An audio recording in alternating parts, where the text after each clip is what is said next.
Oh my goodness! I'm at Harvard! Wow!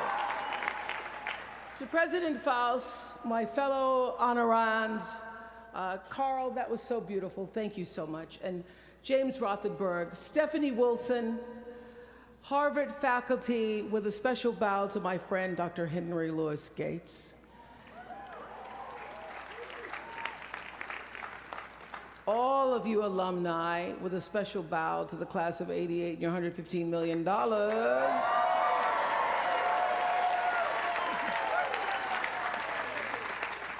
And to you, members of the Harvard class of 2013, hello.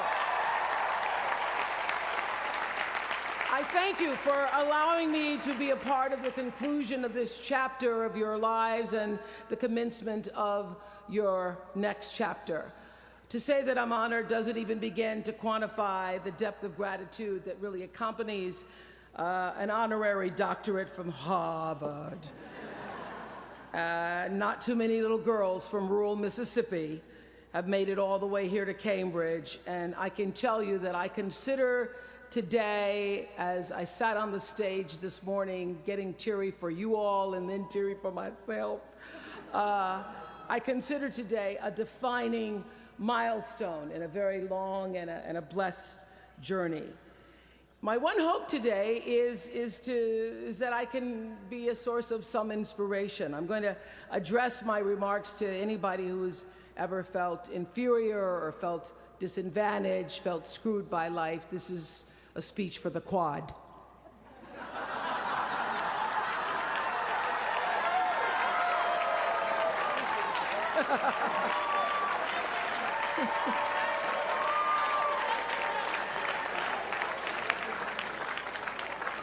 Actually, I was so honored. I wanted to do something really special for you. I wanted to be able to have you look under your seats and there would be free master and doctor degrees. But I see you got that covered already. I will be honest with you. I felt a lot of pressure over the past few weeks to come up with something that I could share with you that you hadn't heard before, because after all, y'all went to Harvard, I did not. But then I realized that you don't have to necessarily go to Harvard to have a driven, obsessive, type A personality, but it helps. And while I may not have graduated from here, I admit that my personality is about as Harvard as they come. You know, my television career began unexpectedly. As you heard this morning, I was in the Miss Fire Prevention Contest. That was when I was 16 years old in Nashville, Tennessee, and you had the requirement of having to have red hair in order to win up until the year that I entered. So they were doing the question and answer period because I knew I wasn't going to win in the swimsuit competition. So during the question and answer period, the question came, "Why, young lady, what would you like to be when you grow up?" And by the time they got to me, all the good answers were gone. So I had seen Barbara Walters on the Today Show that morning, so I answered, "I would like to be a journalist. I would like to tell other people's stories in a way that makes a difference in their lives and the world." And as those words were coming out of my mouth, I went, "Whoa, this is pretty good. I would like to be a journalist. I want to make a difference." Well, I was on television by the time I was 19 years old. And in 1986, I launched my own television show with a relentless determination to succeed. At first, I was nervous about the competition, and then I became my own competition, raising the bar every year, pushing myself as hard as I knew. Sound familiar to anybody here? Eventually, we did make it to the top, and we stayed there for 25 years. The Oprah Winfrey Show was #1 in our time slot for 21 years, and I have to tell you, I became pretty comfortable with that level of success. But a few years ago, I decided, as you will at some point, that it was time to recalculate, find new territory, break new ground. So I ended the show and launched OWN, the Oprah Winfrey Network. The initials just worked out for me. So 1 year later, after launching OWN, nearly every media outlet had proclaimed that my new venture was a flop. Not just a flop, but a big, bold flop, they call it. I can still remember the day I opened up USA Today and read the headline, Oprah not quite standing on her own. I mean, really, USA Today, now that's the nice newspaper. It really was, this time last year, the worst period in my professional life. I was stressed and I was frustrated, and quite frankly, I was embarrassed. It was right around that time that President Faust called and asked me to speak here, and I thought, you want me to speak to Harvard graduates? What can I possibly say to Harvard graduates, some of the most successful graduates in the world, in the very moment when I had stopped succeeding? So I got off the phone with President Faust, and I went to the shower. It was either that or a bag of Oreos. So I chose the shower. And I was in the shower a long time, and as I was in the shower, the words of an old hymn came to me. You may not know it. It's by and by when the morning comes. And I started thinking about when the morning might come, because at the time I thought I was stuck in a hole. And the words came to me, trouble don't last always, from that hymn. This too shall pass. And I thought, as I got out of the shower, I am going to turn this thing around, and I will be better for it. And when I do, I'm going to go to Harvard, and I'm going to speak the truth of it. So I'm here today to tell you, I have turned that network around.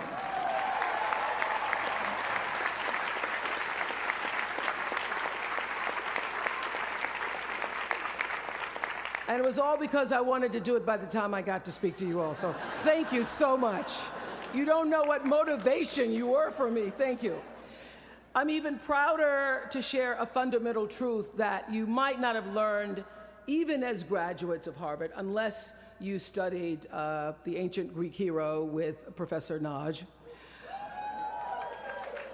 Professor Naj, who as we were coming in this morning said, please, Ms. Winfrey, walk decisively.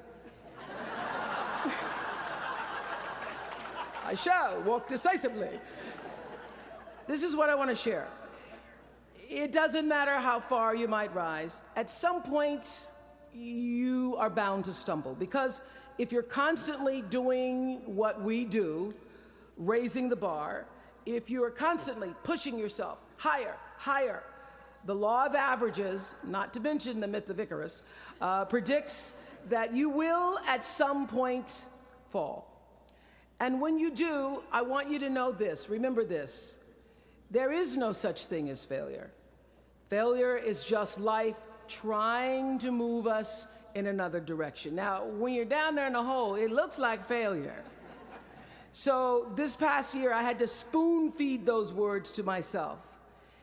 And when you're down in the hole, when that moment comes, it's really okay to feel bad for a little while.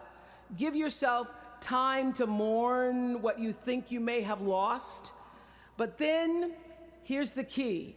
Learn from every mistake, because every experience, encounter, and particularly your mistakes are there to teach you and force you into being more of who you are. And then figure out what is the next right move. And the key to life is to develop an internal, moral, emotional GPS that can tell you which way to go. Because now and forevermore, when you Google yourself, your search results will read Harvard 2013. And in a very competitive world, that really is a calling card, because I can tell you, as one who employs a lot of people, when I see Harvard, I sit up a little straighter and say, where is he or she? Bring them in. It's an impressive calling card that can lead to even more impressive bullets in the years ahead. Lawyer, senator, CEO, scientists, physicists, winners of Nobel and Pulitzer Prizes, or late-night talk show host. But the challenge of life, I have found, is to build a resume that doesn't simply tell a story about what you want to be, but it's a story about who you want to be. It's a resume that doesn't just tell a story about what you want to accomplish, but why. A story that's not just a collection of titles and positions, but a story that's really about your purpose. Because when you inevitably stumble and find yourself stuck in a hole, that is the story that will get you out. What is your true calling? What is your dharma? What is your purpose? For me, that discovery came in 1994 when I interviewed a little girl who had decided to collect pocket change in order to help other people in need. She raised $1,000 all by herself, and I thought, well, if that little 9-year-old girl with a bucket and a big heart could do that, I wonder what I could do. So I asked for our viewers to take up their own change collection, and in 1 month, just from pennies and nickels and dimes, we raised more than $3 million that we used to send one student from every state in the United States to college. That was the beginning of the Angel Network. And so what I did was I simply asked our viewers, do what you can wherever you are, from wherever you sit in life. Give me your time or your talent, your money if you have it, and they did. Extend yourself in kindness to other human beings wherever you can. And together we built 55 schools in 12 different countries and restored nearly 300 homes that were devastated by Hurricanes Rita and Katrina. So the Angel Network, I've been on the air for a long time, but it was the Angel Network that actually focused my internal GPS. It helped me to decide that I wasn't just going to be on TV every day, but that the goal of my shows, my interviews, my business, my philanthropy, all of it, whatever ventures I might pursue, would be to make clear that what unites us is ultimately far more redeeming and compelling than anything that separates me. Because what had become clear to me, and I want you to know, it isn't always clear in the beginning, because as I said, I'd been on television since I was 19 years old. But around 94, I got really clear. So don't expect the clarity to come all at once, to know your purpose right away. But what became clear to me was that I was here on earth to use television and not be used by it, to use television to illuminate the transcendent power of our better angels. So this Angel Network, it didn't just change the lives of those who were helped, but the lives of those who also did the helping. It reminded us that no matter who we are, or what we look like, or what we may believe, it is both possible and, more importantly, it becomes powerful to come together in common purpose and common effort. I saw something on the Bill Maher show recently that so reminded me of this point. It was an interview with David and Francine Wheeler. They lost their 7-year-old son, Ben, in the Sandy Hook tragedy. And even though gun safety legislation to strengthen background checks had just been voted down in Congress at the time that they were doing this interview, they talked about how they refused to be discouraged. Francine said this. She said, "Our hearts are broken, but our spirits are not. I'm going to tell them what it's like to find a conversation about change that is love, and I'm going to do that without fighting them." And then her husband David added this: "You simply cannot demonize or vilify someone who doesn't agree with you. Because the minute you do that, your discussion is over. And we cannot do that any longer. The problem is too enormous. There has to be some way that this darkness can be banished with light. In our political system and in the media, we often see the reflection of a country that is polarized, that is paralyzed, and is self-interested. And yet, I know you know the truth. We all know that we are better than the cynicism and the pessimism that is regurgitated throughout Washington and the 24-hour cable news cycle. Not my channel, by the way. We understand that the vast majority of people in this country believe in stronger background checks because they realize that we can uphold the Second Amendment and also reduce the violence that is robbing us of our children. They don't have to be incompatible.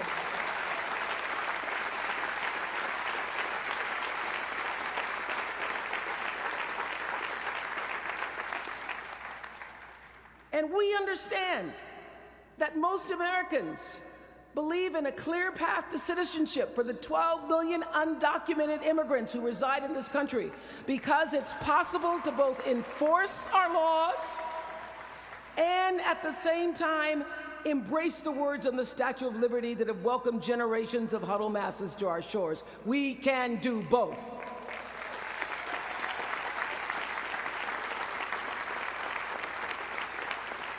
And we understand, I know you do because you went to Harvard, that people from both parties and no party believe that indigent mothers and families should have access to healthy food and a roof over their heads and a strong public education. Because here in the richest nation on earth, we can afford a basic level of security and opportunity. So the question is, what are we going to do about it? Really, what are you going to do about it? Maybe you agree with these beliefs, maybe you don't. Maybe you care about these issues, or maybe there are other challenges that you, class of 2013, are passionate about. Maybe you want to make a difference by serving in government. Maybe you want to launch your own television show. Or maybe you simply want to collect some change. Your parents would appreciate that about now. The point is, your generation is charged with this task of breaking through what the body politic has thus far made impervious to change. Each of you has been blessed with this enormous opportunity of attending this prestigious school. You now have a chance to better your life, the lives of your neighbors, and also the life of our country. When you do that, let me tell you what I know for sure. That's when your story gets really good. Maya Angelou always says, when you learn, teach. When you get, give. That, my friends, is what gives your story purpose and meaning. So you all have the power in your own way to develop your own angel network. And in doing so, your class will be armed with more tools of influence and empowerment than any other generation in history. I did it in an analog world. I was blessed with a platform that at its height reached nearly 20 million viewers a day. Now here in a world of Twitter and Facebook and YouTube and Tumblr, you can reach billions in just seconds. You're the generation that rejected predictions about your detachment and your disengagement by showing up to vote in record numbers in 2008. And when the pundits said, they talked about you, they said you'd be too disappointed, you'd be too dejected to repeat that same kind of turnout in the 2012 election, and you proved them wrong by showing up in even greater numbers. That's who you are. This generation, your generation, I know, has developed a finely honed radar for BS. Can you say BS at Harvard? The spin and phoniness and artificial nastiness that saturates so much of our national debate. I know you all understand better than most that real progress requires authentic an authentic way of being, honesty, and above all, empathy. I have to say that the single most important lesson I learned in 25 years talking every single day to people was that there's a common denominator in our human experience. Most of us, I tell you, we don't want to be divided. What we want, the common denominator that I found in every single interview, is we want to be validated. We want to be understood. I've done over 35,000 interviews in my career. And as soon as that camera shuts off, everyone always turns to me and inevitably in their own way asks this question: was that okay? I heard it from President Bush. I heard it from President Obama. I've heard it from heroes and from housewives. I've heard it from victims and perpetrators of crimes. I even heard it from Beyonce and all of her Beyonce-ness. She finishes performing, hands me the microphone and says, was that okay? Friends and family, yours, enemies, strangers, in every argument, in every encounter, every exchange, I will tell you, they all want to know one thing. Was that okay? Did you hear me? Do you see me? Did what I say mean anything to you? And even though this is the college where Facebook was born, my hope is that you will try to go out and have more face-to-face conversations with people you may disagree with.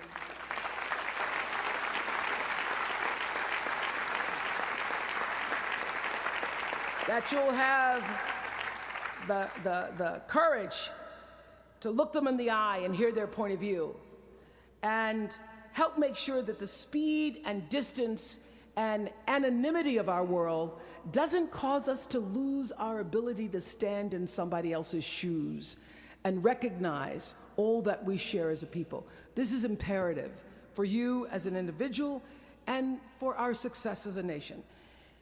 There has to be some way that this darkness can be banished with light. Says the man whose little boy was massacred on just an ordinary Friday in December. So whether you call it soul or spirit or higher self, intelligence, there is, I know this, there's a light inside each of you, all of us, that illuminates your very human beingness if you let it.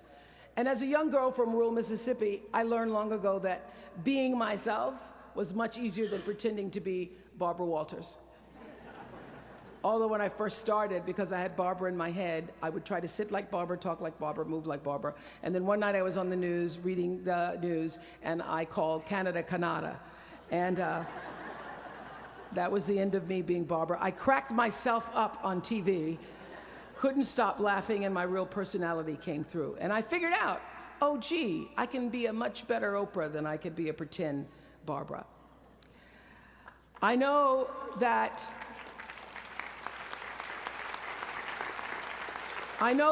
you all might have a little anxiety now and hesitation about leaving the comfort of college and putting those Harvard credentials to the test.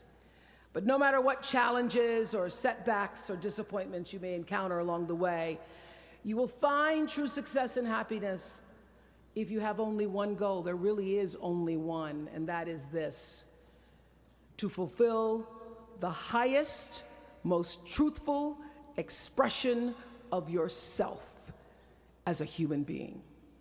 You want to max out your humanity by using your energy to lift yourself up, your family, and the people around you. Theologian Howard Thurman said it best. He said, don't ask yourself what the world needs. Ask yourself what makes you come alive, and then go do that. Because what the world needs is people who have come alive. The world needs people like Michael Stolzenberg from Fort Lauderdale. When Michael was just 8 years old, Michael nearly died from a bacterial infection that cost him both of his hands and both of his feet. And in an instant, this vibrant little boy became a quadruple amputee, and his life was changed forever. But in losing who he once was, Michael discovered who he wanted to be. He refused to sit in that wheelchair all day and feel sorry for himself. So with prosthetics, he learned to walk and run and play again. He joined his middle school lacrosse team. And last month, when he learned that so many victims of the Boston Marathon bombing would become new amputees, Michael decided to banish that darkness with light. Michael and his brother Harris created MikeysRun.com to raise $1 million for other amputees by the time Harris runs the 2014 Boston Marathon. More than 1,000 miles away from here, these two young brothers are bringing people together to support this Boston community the way their community came together to support Michael.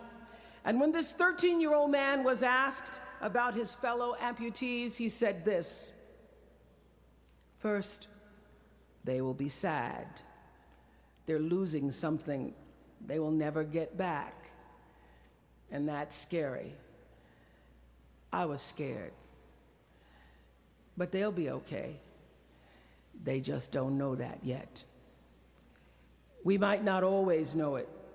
We might not always see it or hear it on the news or even feel it in our daily lives. But I have faith that no matter what, class of 2013, you will be okay. And you will make sure our country is okay.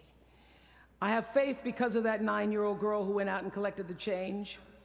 I have faith because of David and Francine Wheeler. I have faith because of Michael and Harris Stolzenberg. And I have faith because of you, the network of angels sitting here today. One of them, Khadijah Williams, who came to Harvard 4 years ago.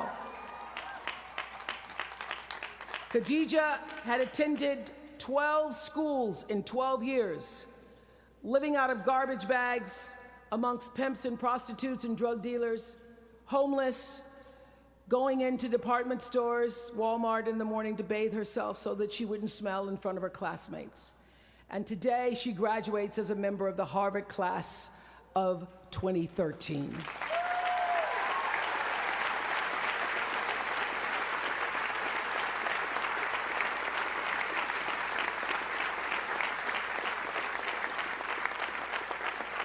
From time to time, you may stumble, fall. You will for sure count on this. No doubt you will have questions and you will have doubts about your path. But I know this: if you're willing to listen, to be guided by that still small voice that is the GPS within yourself, to find out what makes you come alive, you will be more than okay. You will be happy, you will be successful, and you will make a difference in the world. Congratulations, class of 2013. Congratulations to your family and friends. Good luck, and thank you for listening. Was that okay?